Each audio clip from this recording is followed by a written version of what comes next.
সবাই সফলতা তালাশ করি, তাই না ভাই?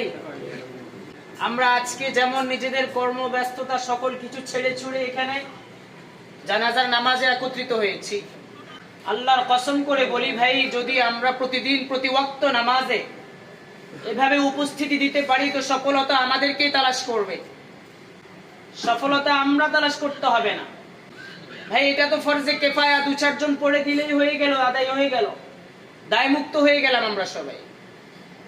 কিন্তু প্রতিদিন যে 5 ওয়াক্ত নামাজ আমাদের উপরে ফরজ, দায়মি, ছাড়ার কোনো সুযোগ নেই। 1 ওয়াক্ত নামাজ কেউ যদি ইচ্ছাকৃত কাজা করে তো 2,88,00,000 বছর জাহান্নামের আগুনের কথা বলা হয়েছে, নাউযুবিল্লাহ। এভাবে আমরা কত ওয়াক্তের নামাজ কাজা করেছি, যেগুলো ছেড়ে দিয়েছি সেগুলোর কথা বাদে দিলাম। আমরা যারা এখানে উপস্থিত আছি আজকে আমাদের এই যুবক ভাইয়ের জানাজায়, ভাই সেও তার হাজারো স্বপ্ন বুকে ধারণ করে কবরের দিকে রওনা করছে আমাদেরই চোখের সামনে। আর এই সামনে দেখা জিনিস থেকে যদি আমরা শিক্ষা অর্জন করতে না পারি তো আমাদের মতো হতভাগা জাতি আর কে হবে বলে। এজন্য আপনাদের কাছে আমার অনুরোধ, আল্লাহকে ওয়াস্তে দোস্ত, যখনই মসজিদের মিনারা থেকে আওয়াজ আসে হাইয়া আলাস সালাহ, তো আপনি আপনার সকল ব্যস্ততা ছেড়ে দিয়ে মসজিদে হাজিরি দেন।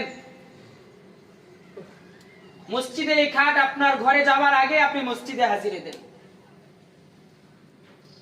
আজকে যে চলে যাচ্ছে সে কি নিয়ে যাচ্ছে বলেন তো? হাতে পায়ে কিছু আছে তার ভাই? না, দিব্যি লাশ পড়ে আছে, কথা বলারও শক্তি নাই, ধরারও শক্তি নাই।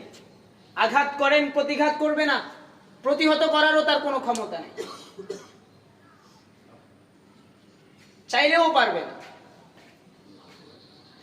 এজন্য সবার কাছে আমার অনুরোধ, যদি বলে হাতে ধরলে হবে, পায়ে ধরলে হবে, তো আমি শত মানুষের সামনে আপনার পায়ে পড়ব, তারপরেও আসেন মসজিদে, নামাজ পড়েন, নামাজে অভ্যস্ত হন।